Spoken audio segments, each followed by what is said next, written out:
Avis vascular centre, మన దేశంలోనే the best varicose vein hospital.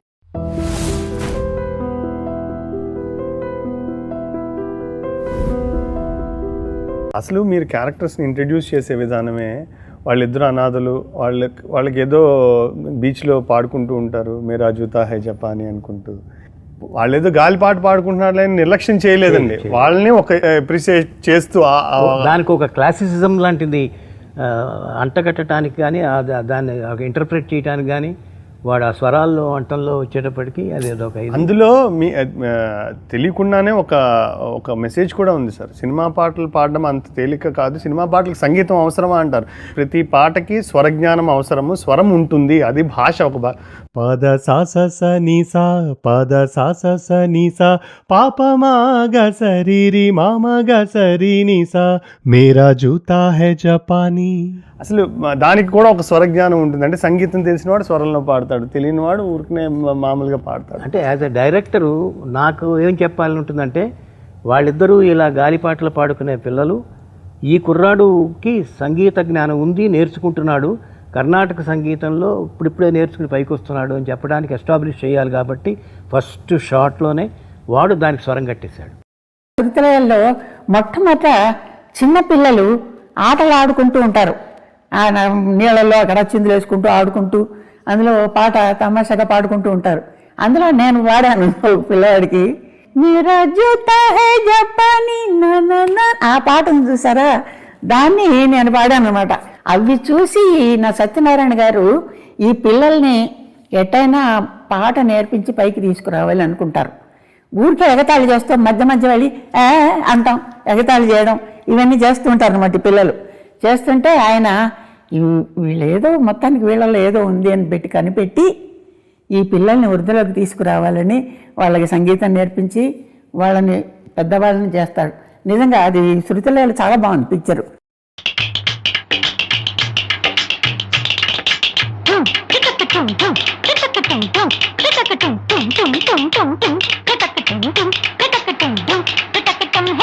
मेरा जूता है जापानी, ये पंतलून इंग्लिस्तानी, सर पे लाल टोपी रूसी, फिर भी दिल है हिंदुस्तानी. मेरा जूता है जापानी, ये पंतलून इंग्लिस्तानी, सर पे लाल टोपी रूसी, फिर भी दिल है हिंदुस्तानी. मेरा जूता है जापानी. झुम टुटक टुम झुम टुटक टुम झुम टुटक टुम झुम टुम टुम टुम टुम टुटक टुम झुम टुटक टुम झुम टुटक टुम.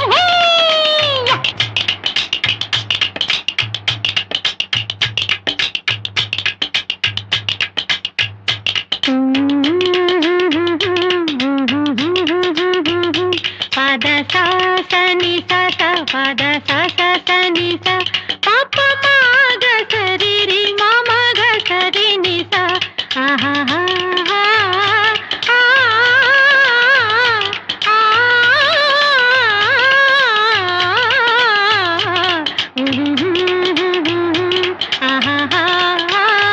పెద్దాయన పిల్లల్ని ఇంటికి తీసుకెళ్తాడు కదా, పదా ఇంటికి రానంటే భయపడతాడు పిల్లవాడు. ఎందుకండి అంటే ఇవాళ కృష్ణాష్టమి ప్రసాదం పెడతాను. ఎందుకు భయపడతారంటే వాళ్ళు అక్కడ ఏడిపించారు కదా, ఏడిపించారు. అదే ఆగుతాడు ఇంటికి రండి అంటాడు. ఎందుకు సార్ కొడతారేమో అని, ఎందుకంటే వాడు చేసిన తప్పని వాళ్ళకి తెలుసు. వాళ్ళు భయపడిపోతారు. అమ్మ నువ్వు రావండి, ఇవాళ కృష్ణాష్టమి మీకు తెలుసా అంట. మాకేం తెలుస్తాయండి, మాకు అమ్మ నాన్న అంటారు. నాకు రెండు కావాలి అక్కడ. ఒకటేమిటంటే ఈ పిల్లలు ఎవరు ఆర్ఫన్స్, వీళ్ళకి దిక్కు ముక్కు లేదు, అనాథలుగా బతుకుతున్నారు అనేది కావాలి. అలాంటివి తెలియదని అక్కడ సందర్భోచితంగా చెప్పడము కావాలి. సో ఈ రెండు కలుసుకునేట్టుగా మనం రాసుకునేటప్పుడు స్క్రీన్ ప్లే అలా చేస్తాం. అప్పుడు ఎంత మంచి డైలాగులు కూడా ఉంటాయో అక్కడ. వీడు యాక్చువల్గా చూసేసిన తర్వాత ఏమిటిదంటే, ఆ అబ్బాయి ఇప్పుడు లేడు, చచ్చిపోయాడు అని చెప్పేటప్పుడు కుర్రాడు ఇంకా అలాంటి చనిపోయిన కుర్రాడిని ఏడిపించినట్టుగా ఇతను మళ్ళీ పాడాడు. ఆయన మనసు ఎంత కిచ్చిపడి ఉంటుంది, ఎంత బాధపడి ఉంటుంది. అందుకని పారిపోతాడు వాడు ఏమిటి బాబు ప్రసాదం తీసుకుంటానే వెళ్ళిపోతున్నారు అంటాడు. వెళ్ళిపోతాం అంటే ఇది జరిగిందని మాకు తెలియదండి, మాకు తెలియదు అది ఎట్లా జరుగుతుందని అంటాడు.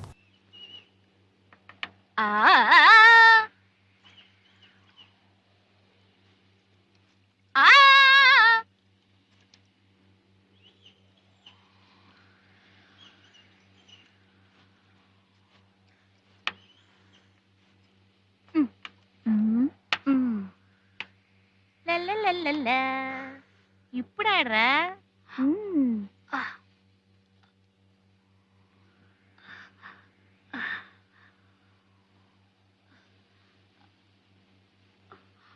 ఏమిటి సార్? ఎందుకు సార్? ఎక్కడికి సార్? మా ఇంటికి వెళదాం. అక్కడికి తీసుకెళ్లి కొడతారా సార్? లేదురా, ఇవాళ కృష్ణాష్టమి, నీకు తెలుసుగా. మాకెలా తెలుస్తుంది సార్? మాకు అమ్మ నాన్న ఎవ్వరు లేరుగా. అందుకే కాస్త ప్రసాదం తీసుకువెళదు గాని. సార్ నిజంగా ప్రసాదానికేనా సార్?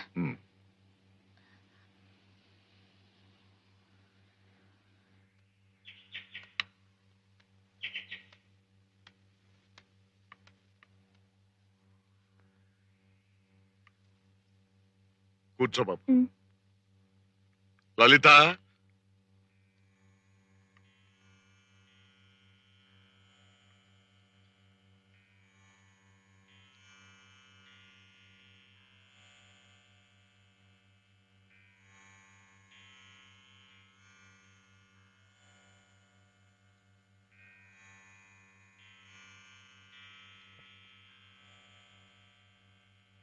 ఇదేంటి ఆ అబ్బాయి ఫోటోకి దండ వేశారేంటి? ఆ అబ్బాయి చచ్చిపోయాడుగా.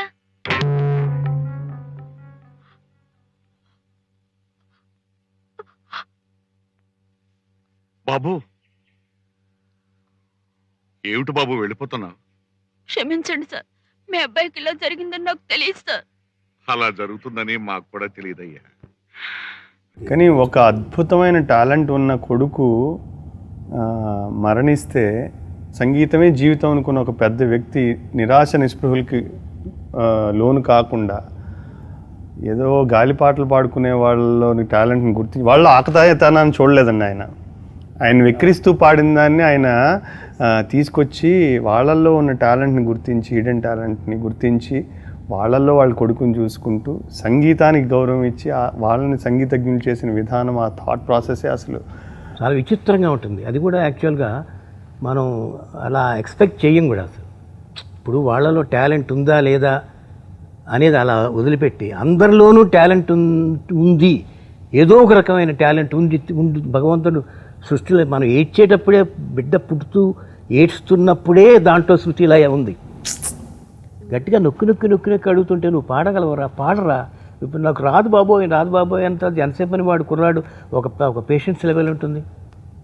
వాళ్ళు నాకు రాదు బాబోయ్ అని ఏడుస్తూ అది ఒక రాగం అయిపోయి, అది ఒక ఇదైపోయి వాడు ఎక్కడికో ఒక మన ఏమంటారు మీరు పర్వీన్ సుల్తానా లాగా అక్కడికి పట్టుకుని అంతవరకు అది ఆటోమేటిక్గా it takes a turn, it takes the shape of a beautiful రాగా. ఇది ఏడుపు, కేవలం ఏడుపు. ఎంత గొప్ప ప్రక్రియ సార్. ప్రక్రియ గొప్పదే. అలా నేను అడగచ్చు మరి మహానుభావుడు మహాదేవన్ గారు జానకి ఎంత కష్టం అది, ఎంత గొప్పగా చెప్పడం చెప్పేశాను నేను, క్లియర్ కట్గా చెప్పాను. ఏడుస్తూ ఏడుపు నాకు రాదు బాబు ఇట్లా అంటూ ఆ ఏడుపు ఈ should blend into very unconsciously అలా వచ్చేయాలి. అది వినేవాడికి రాగం అయిపోవాలి, తెలిసేవాడికి. అసలు మామూలు కామన్ ఆడియన్స్కి, మామూలుగా సినిమా చూస్తున్న వాడికి ఆ పర్టికులర్ సీన్ చూస్తున్నప్పుడు కలిగే ఆ ఎమోషను, అందులో కొద్దో గొప్ప సంగీతము, కొంచెం ఆ సంగీతంతో పరిచయం ఉన్న వాళ్ళు అయితే అసలు ఇది వేరే లోకాల్లోకి వెళ్ళిపోతారు సార్. కాస్త ప్రసాదం తీసుకుని ఇందాక పాడావే ఆ పాట పాడుదు కానీ. సార్ నాకు చేత కాదు సార్, నేను పాడలేను సార్. ఇందాక పాడావు కదరా. సార్ అది పాట కాదు సార్, బాగుండదు సార్. బాగుంటుందిరా. సార్ నాకు రాదు సార్. నువ్వు పాడగలవురా? సార్ నేను పాడలేను సార్. వచ్చురా. సార్ నిజంగా నాకు రాదు సార్, ఒట్టు సార్, నాకు రాదు సార్. సార్ నేను పాడలేను సార్, నాకు రాదు సార్, నేను పాడలేను సార్.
సినిమా అంతా కూడా థ్రెడ్ లాగా వస్తుంది, అది ఫోకల్ పాయింట్. ఫోకల్ పాయింట్ అది చివరికి కూడా, చివరికి కూడా ఎండ్ కూడా అది వాళ్ళందరినీ కలిపేది అదే. కలిపేది అది.